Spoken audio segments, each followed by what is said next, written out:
A paz do Senhor, seja bem-vindo a mais uma aula aqui do EBD em Foco. Meu nome é Herberson. Vou ministrar agora a lição número 7 do segundo trimestre do ano 2019 da revista CPAD. A lição aí que traz como título O Lugar Santo.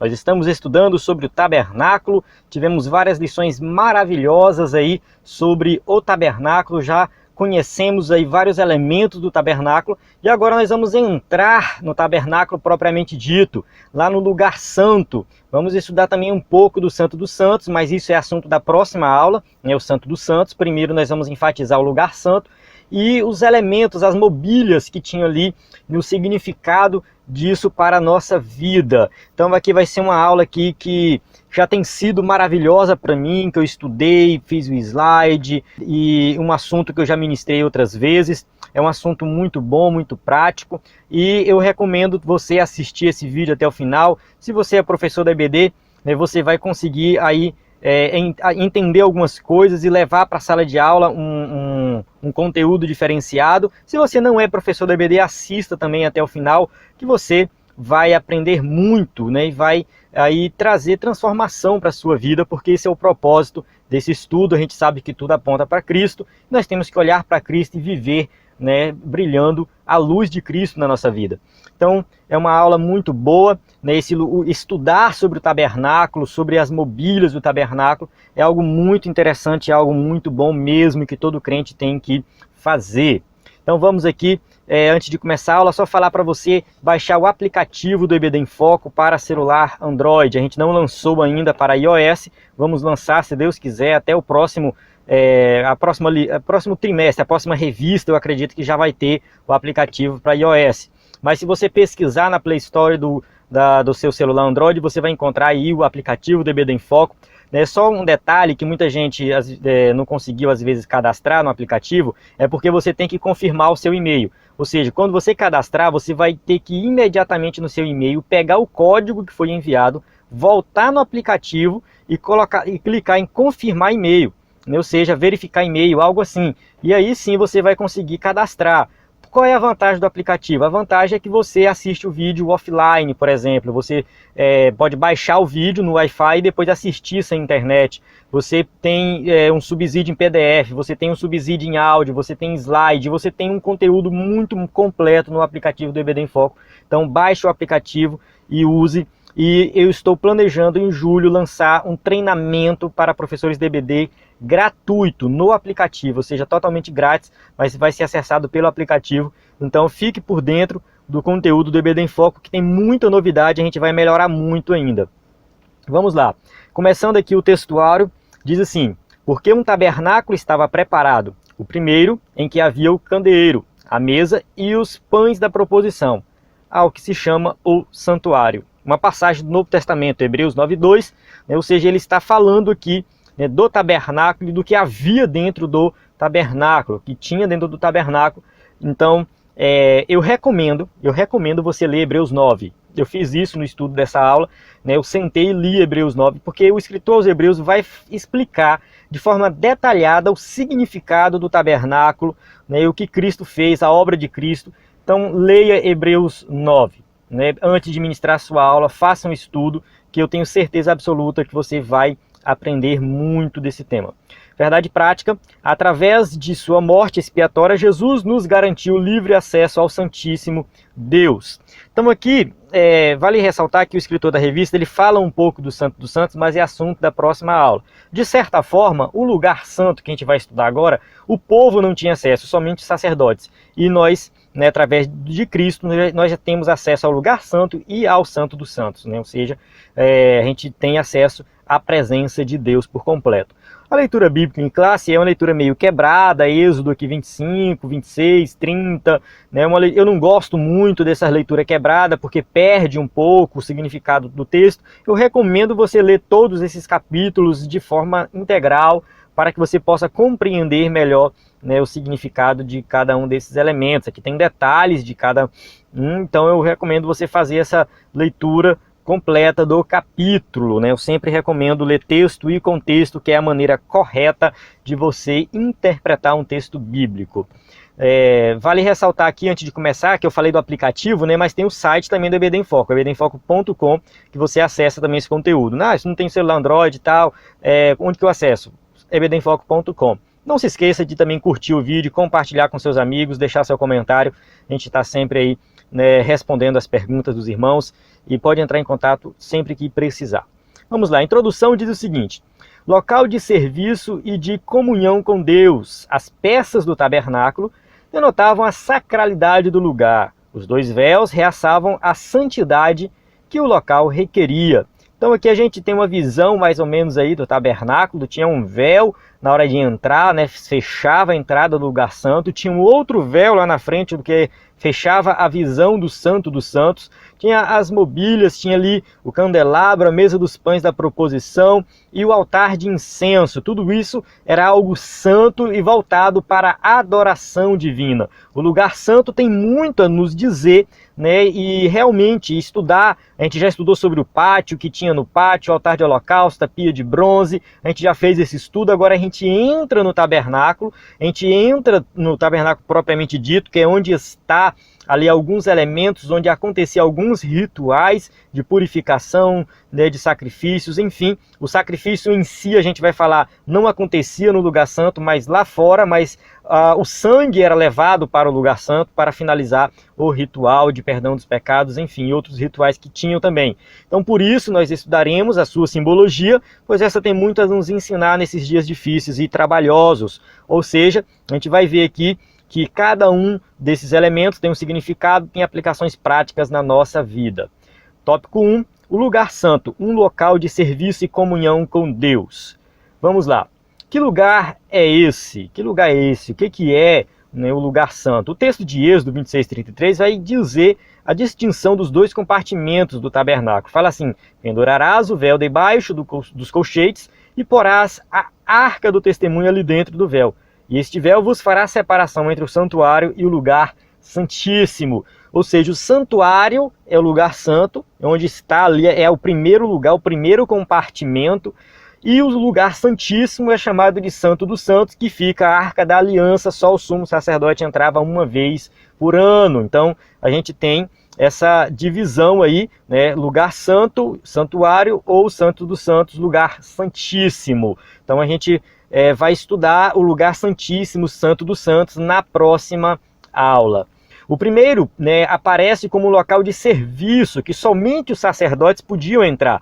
Ora, estando essas coisas assim preparadas, a todo tempo entravam os sacerdotes no primeiro tabernáculo, cumprindo os serviços. Estas coisas que ele vai citar, aí a mesa dos pães da proposição, o candelabro de ouro, o altar de incenso, ou seja, isso estava ali, né, no lugar santo, e os sacerdotes podiam entrar para realizar algumas atividades ali, alguns rituais, né, que aconteciam, né, relacionados à questão dos sacrifícios e das purificações. Os israelitas limitavam-se a trazer a oferta ao altar de holocausto, ou seja, o povo tinha acesso ao pátio, ao altar de holocaustos, onde levava o animal para que fosse sacrificado. Então, fique bem claro isso, o altar de holocausto era o local onde acontecia o sacrifício e o povo tinha acesso, mas o povo tinha essa limitação de eles não entravam no lugar santo, somente o sacerdote consagrado para aquilo.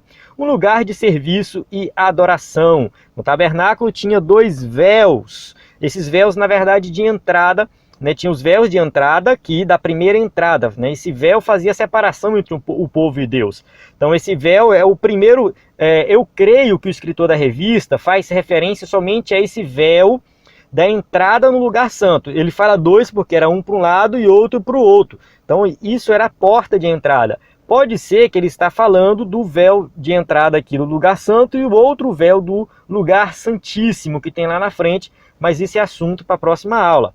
O caminho para Deus começava com o derramamento do sangue inocente dos animais a fim de restaurar a vida do pecador. O pecador, aquele que tinha pecado, que estava precisando de perdão, ele tinha que ir até o sacerdote, levar o animal para que ali acontecesse o sacrifício.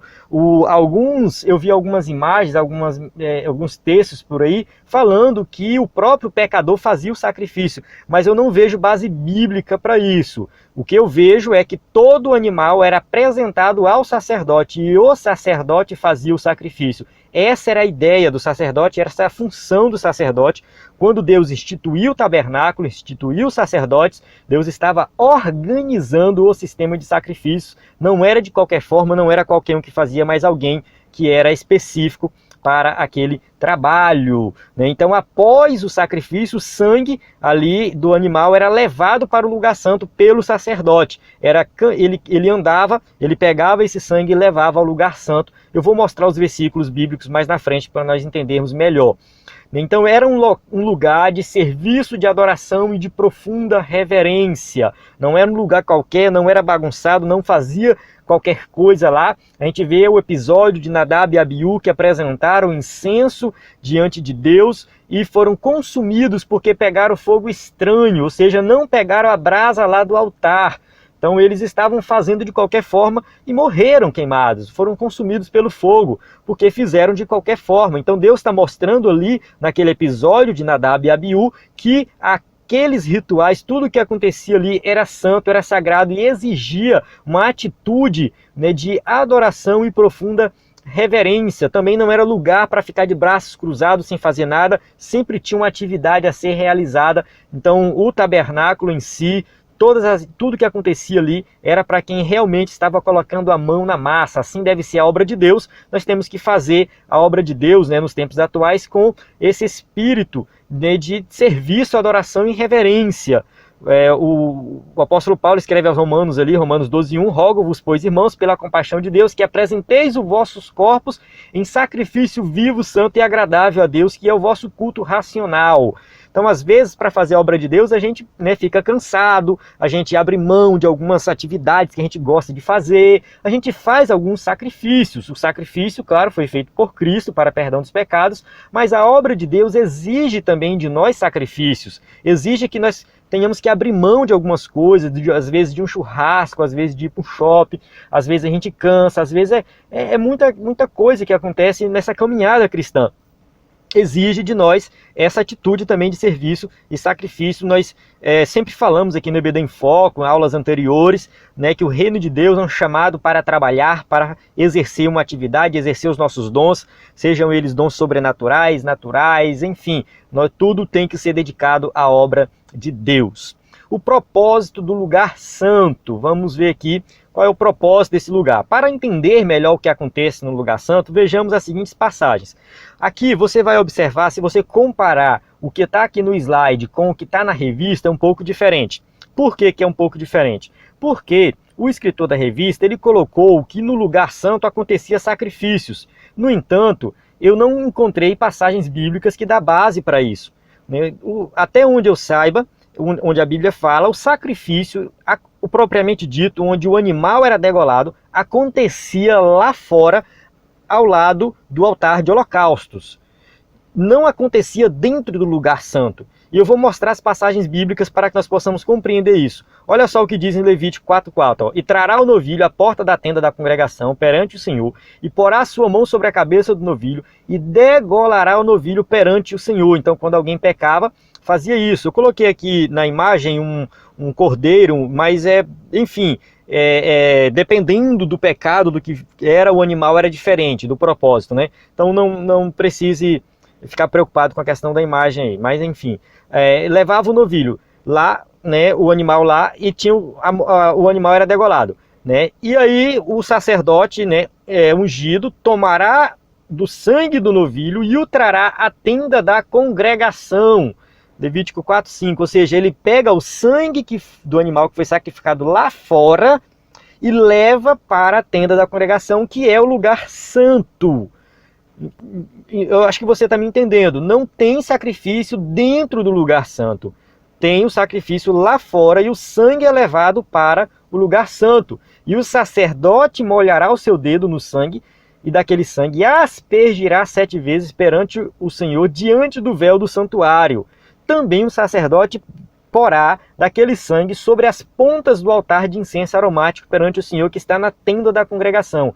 O ritual de perdão dos pecados, nesse caso aqui, ele não é aquele ritual que acontecia uma vez por ano, que o sumo sacerdote fazia e entrava no Santo dos Santos. Não, não. Era um ritual diário. Alguém chegava lá com um animal para sacrifício e esse era o ritual, que sacrificava lá fora, pegava o sangue, levava para dentro do lugar santo, aspergia 7 vezes diante, né, da cortina ali, perante o véu do santuário, que o altar de incenso ficava próximo desse véu do santuário. E ali acontecia, né, diante do santuário, do véu do santuário, aspergia 7 vezes e, né, pegava o sangue e passava na ponta do altar de incenso e oferecia incenso a Deus. A gente vai falar mais na frente que o incenso representa as orações, enfim.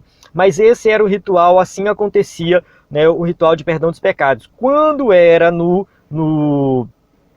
o perdão de pecados pela nação inteira, que era o sumo sacerdote que fazia, né, isso era uma vez por ano, era algo parecido, mudava alguma coisinha, mas de todo jeito o sacrifício acontecia lá fora, lá no pátio. Então, dentro do lugar santo não era realizado sacrifícios, os sacrifícios aconteciam no pátio, né, e o lugar de sacrifícios o sangue do sacrifício era levado para o lugar santo para ser apresentado diante de Deus. Então era assim que acontecia.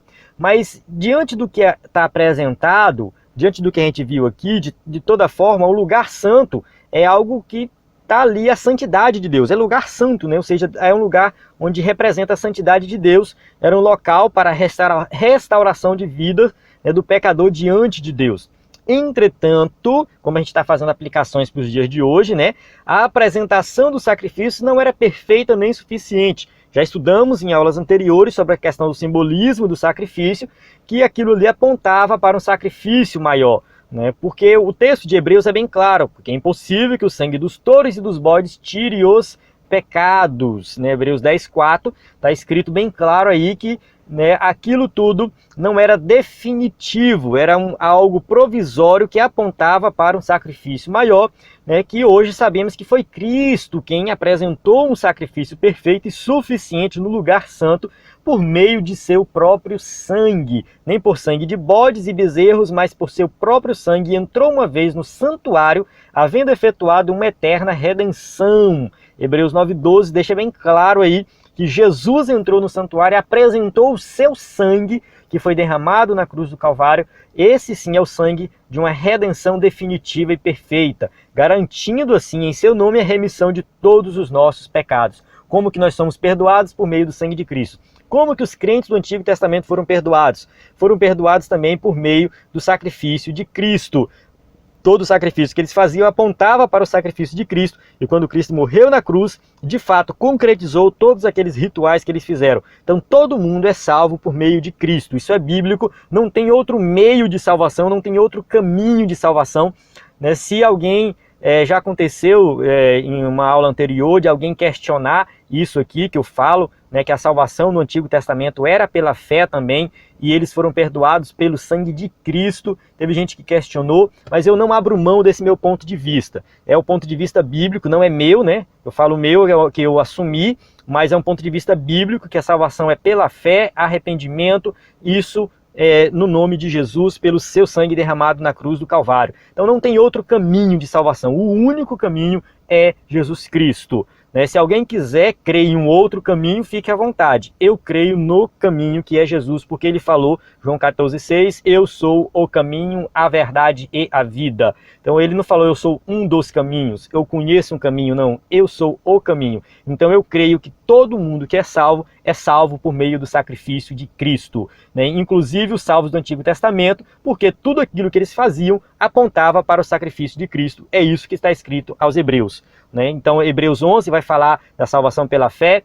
Paulo, na sua carta aos Romanos, fala na salvação pela fé. Abraão creu em Deus e foi salvo pela fé. Então, tudo na Bíblia acontece através da fé. Vamos lá. Por isso, quem está em Cristo tem o privilégio de entrar na presença de Deus. Então, como a gente falou, já tem falado em aulas anteriores também, só os sacerdotes entravam no lugar santo e só o sumo sacerdote entrava no Santo dos Santos, onde estava a presença de Deus. Mas quem crê em Jesus já tem acesso ao lugar, ao santuário, né? Tendo, pois, irmãos, ousadia para entrar no santuário, pelo sangue de Jesus, pelo novo e vivo caminho que ele nos consagrou pelo véu, isso é, pela sua carne. E tendo um grande sacerdote sobre a casa de Deus, cheguemo-nos com verdadeiro coração e inteira certeza de fé, tendo os corações purificados da má consciência e o corpo lavado com água limpa.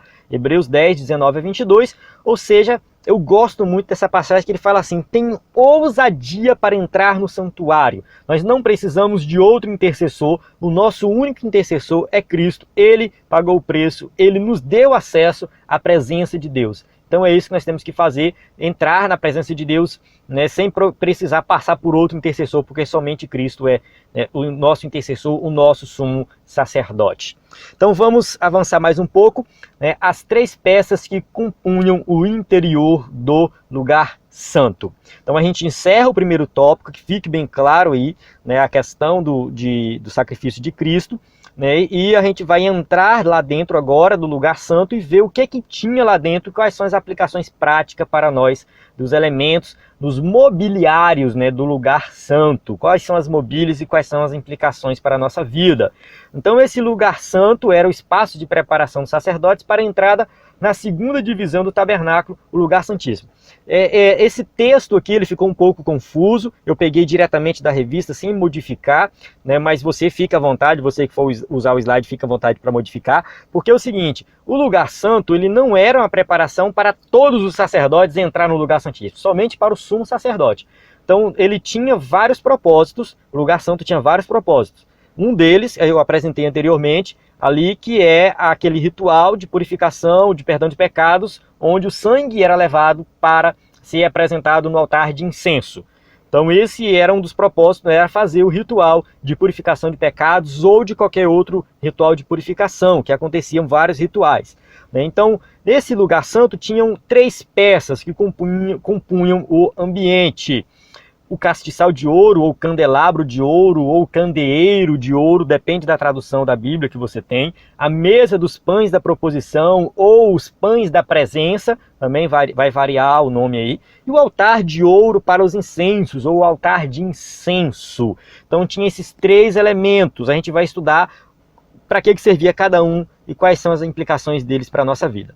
Primeiro, o castiçal de ouro. O castiçal de ouro era feito de uma só peça de ouro, sustentado por uma coluna central, de onde saíam 3 braços de cada lado, formando assim 7 lâmpadas. Então essas 7 lâmpadas, né, estão aí, o número 7 na Bíblia tem a ideia de perfeição, né, algo que é perfeito, é o número de Deus. Então tinha essas 7 lâmpadas, as lâmpadas eram interiormente alimentadas com azeite. Então o castiçal ele tinha um suporte onde colocava uma lâmpada e dentro da lâmpada tinha um azeite que não era qualquer azeite, era azeite limpo, azeite puro, não era um azeite que tinha da prensa lá, mas era um azeite que tirava do pilão, era pisado ali com pilão, com cuidado para extrair um azeite, o melhor azeite que tinha, um azeite branco, um azeite que não tinha fumaça, quando colocava nas lâmpadas não produzia fumaça, talvez esse fosse o propósito, né? Era um azeite que realmente era da melhor qualidade, era difícil de adquirir esse azeite, ele era mais caro do que os outros, era mais complicado,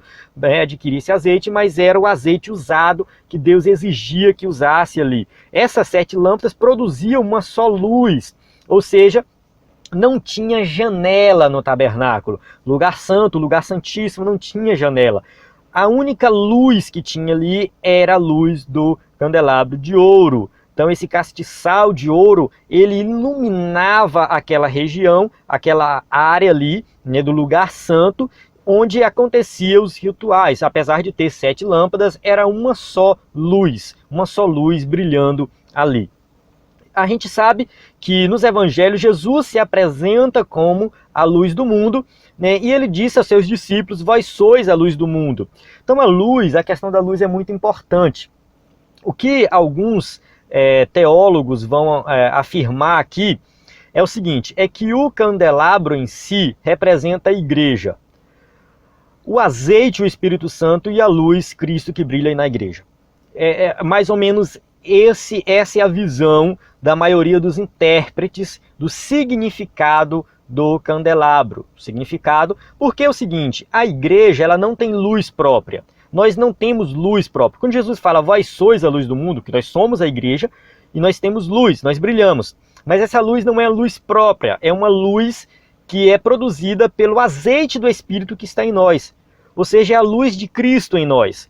O candelabro ele não brilhava por si só, ele precisava do azeite, né? Ou seja, para que ele pudesse brilhar. Então isso, né, tem a ver, né, com a nossa vida, claro, mas Cristo que está na nossa vida. Né? Da mesma forma que esse castiçal iluminava o ambiente escuro, Jesus é a luz que ilumina o mundo em trevas, ou seja, a luz que ilumina o mundo através da igreja é a luz de Cristo. Então a luz de Cristo que ilumina o mundo, porque esse mundo vive em trevas. A igreja tem essa função, né? Para que sejais irrepreensíveis e sinceros, filhos de Deus, inculpáveis no meio de uma geração corrompida e perversa, entre a qual resplandeceis como astros no mundo, retendo a palavra da vida, para que no dia de Cristo possa gloriar-me de não ter corrido nem trabalhado em vão. Filipenses 2, 15 e 16. O que fica bem claro aqui é que brilhar, ser luz, não é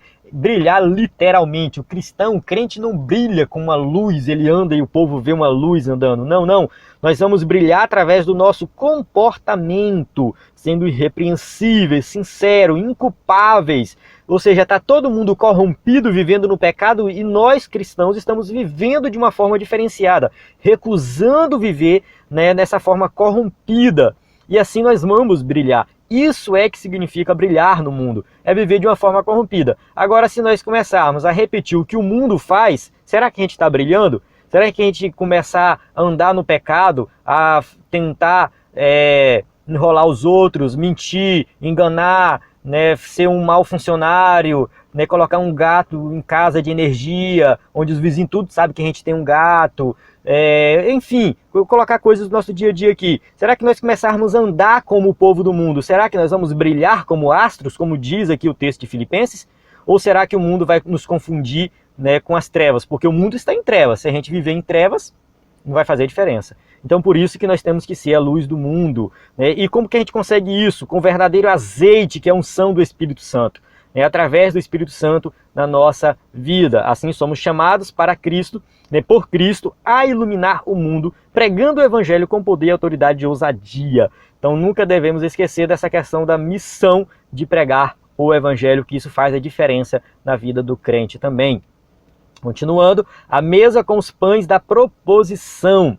Então eu vou falar agora da mesa, e lembrei aqui agora, eu vou deixar na descrição do vídeo um link de outros vídeos que eu postei aqui no canal do YouTube. É assim, se você estiver assistindo esse vídeo dentro da plataforma do EBD em Foco, ou dentro do aplicativo, eu recomendo você ir para o YouTube, que lá você vai encontrar, procure o canal do EBD em Foco, você vai encontrar 3 vídeos, onde o Melk, que é um colaborador do EBD em Foco, fez sobre, né, a mesa dos pães, o candelabro e sobre o altar de incenso. Então esses 3 vídeos complementam o que eu estou falando aqui, tá? Só uma dica aí para você pesquisar no canal do YouTube, o do EBD em Foco.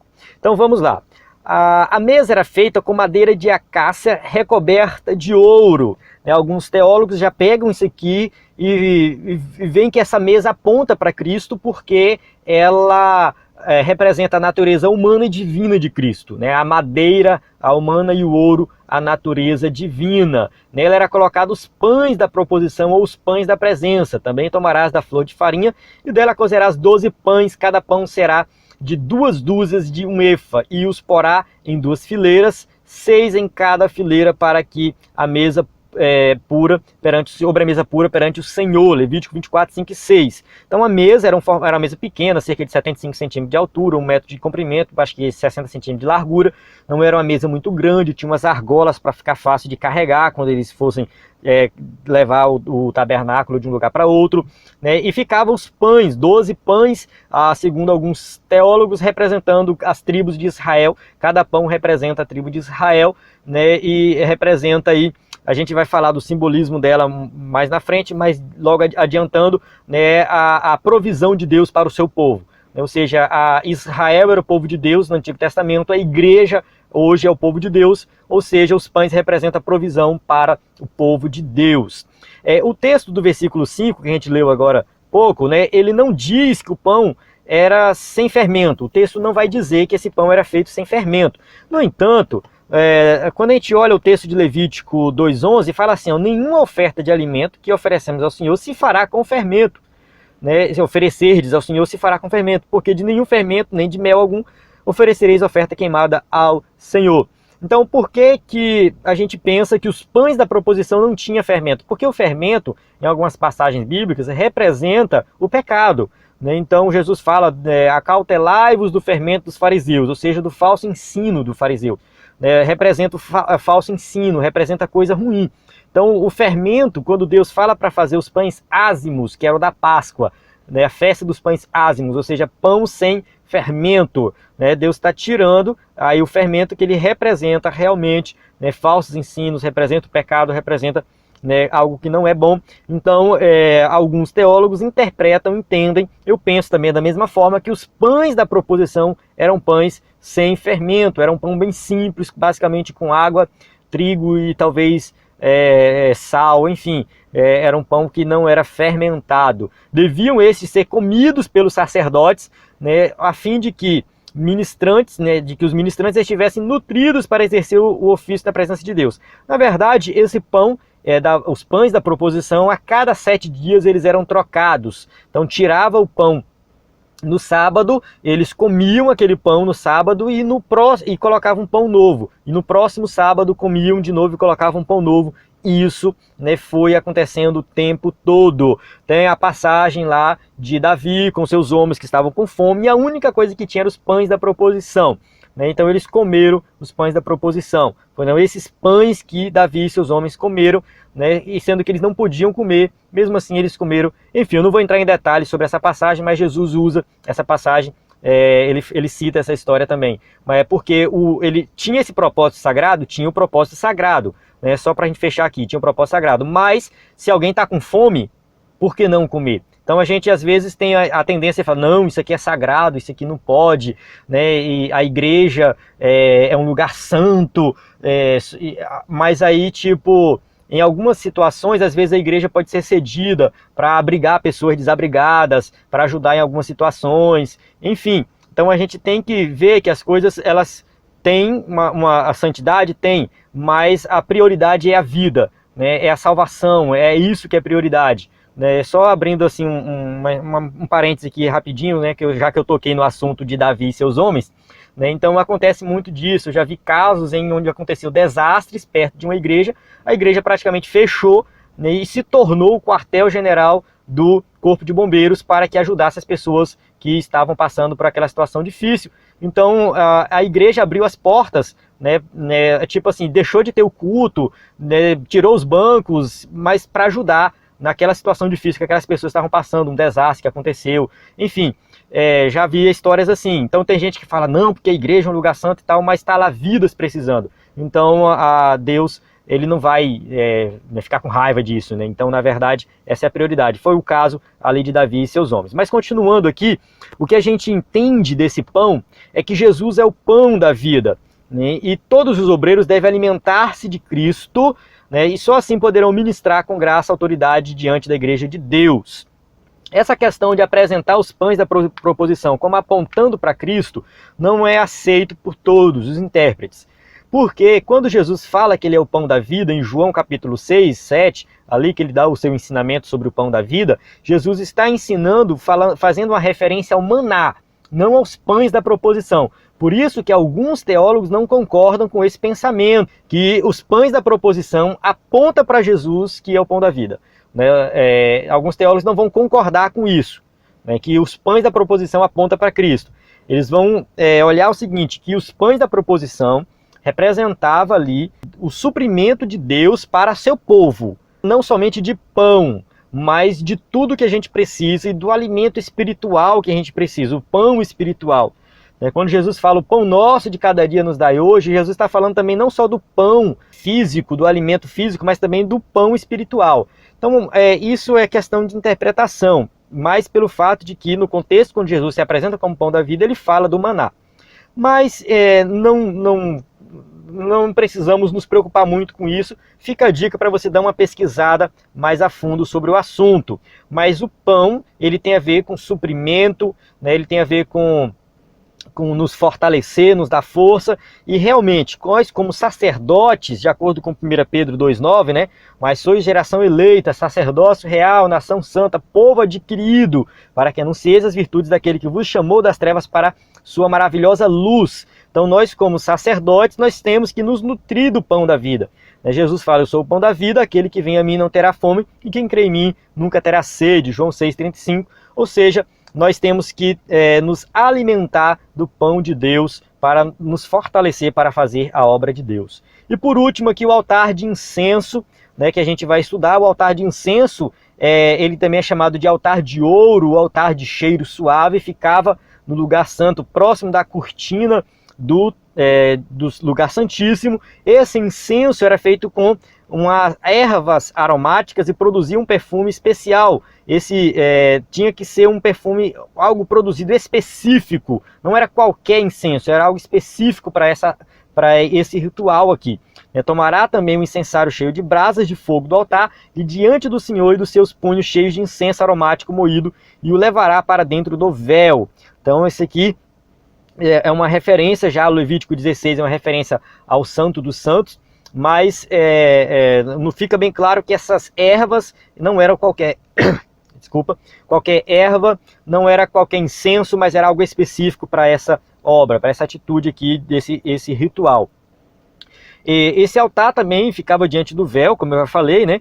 E representa as orações, né? Suba a minha oração perante a tua face como incenso, e as minhas mãos levantadas sejam como sacrifício da tarde. Então aqui a palavra de Deus correlaciona o incenso com a figura da oração. Então isso não somente essa passagem de Salmos, mas outras passagens bíblicas vão fazer essa relação do incenso com a oração.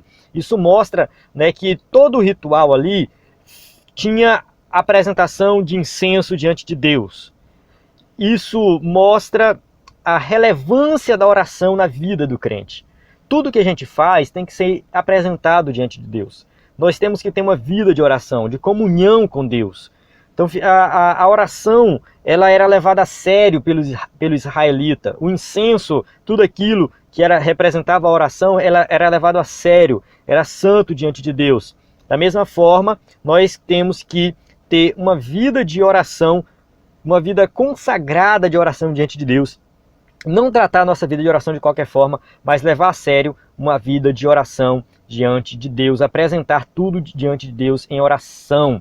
E quando fala de oração, fala de intercessor, né? Jesus intercede por nós, porque há um só Deus e um só mediador entre Deus e os homens, Jesus Cristo, o homem, 1 Timóteo 2,5, ou seja, ele está intercedendo por nós, então nós temos que chegar a ele em oração, porque ele está intercedendo até hoje por nós.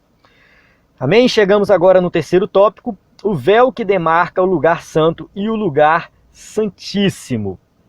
A gente vê aqui que, no caso, é uma introdução para a próxima aula, esse terceiro tópico, uma introdução, porque a gente vai falar um pouco do lugar santo e já vai falar um pouco do lugar santíssimo, e a próxima aula é somente sobre o lugar santíssimo.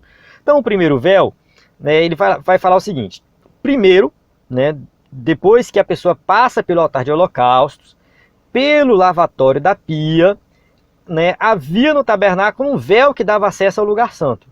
Ou seja, tinha toda essa caminhada aqui. Como eu já falei também em aulas anteriores, nós estamos caminhando para chegar no Santo dos Santos. Passamos pela porta do pátio, a entrada do pátio, o altar de holocausto, a pia de bronze, agora a cortina que dá acesso ao lugar santo, para depois entrar lá no Santo dos Santos.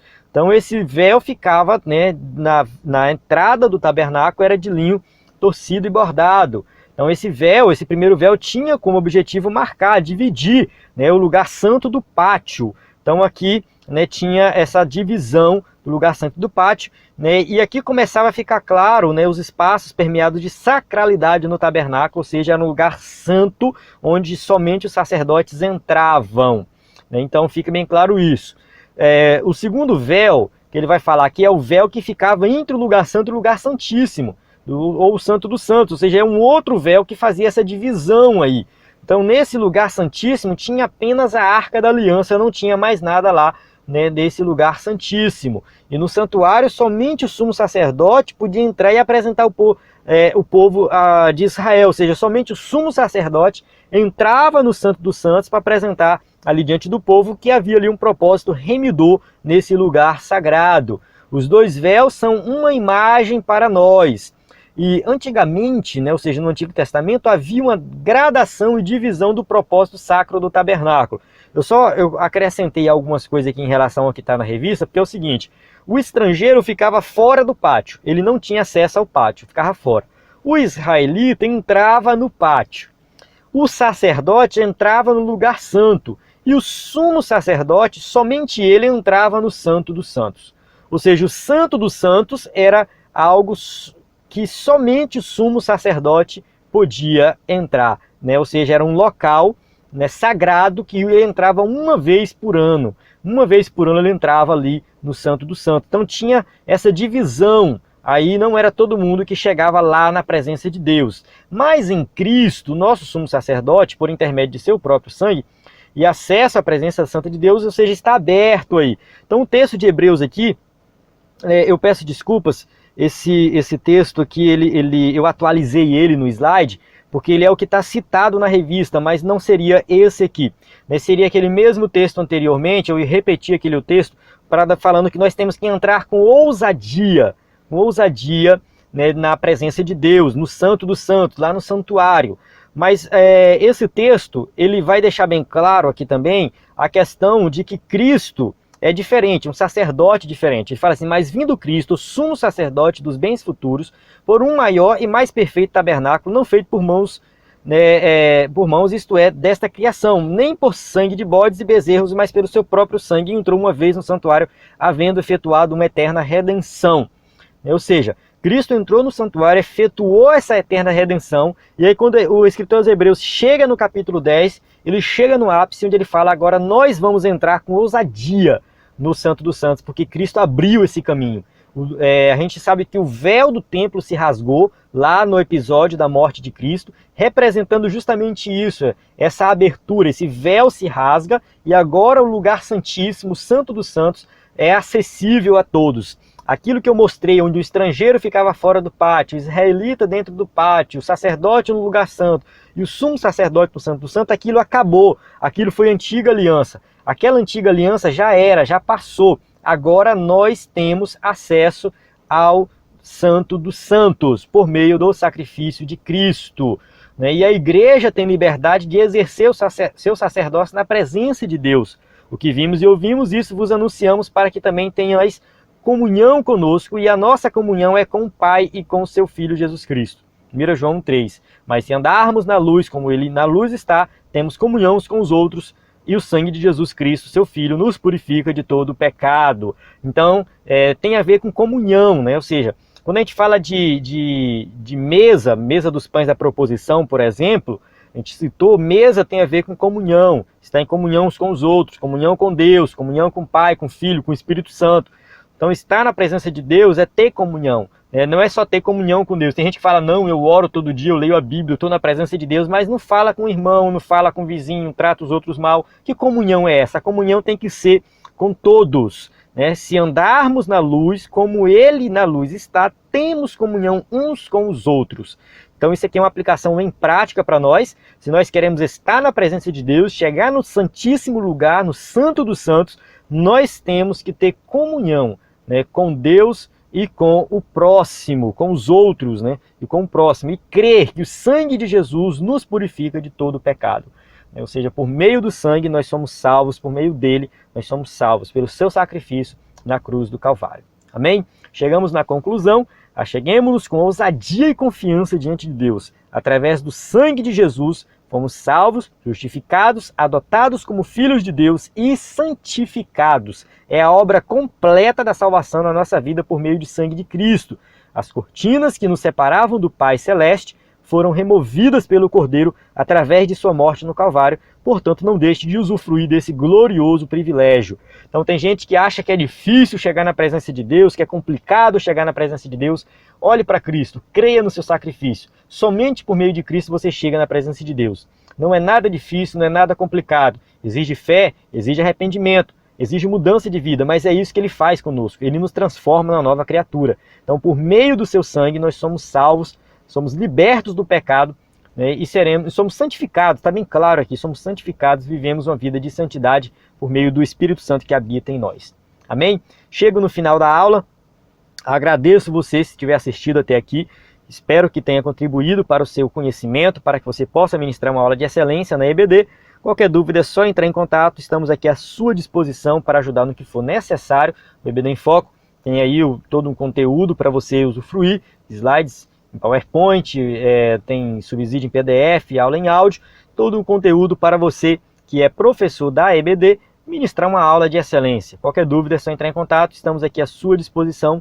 A paz do Senhor, até a próxima aula.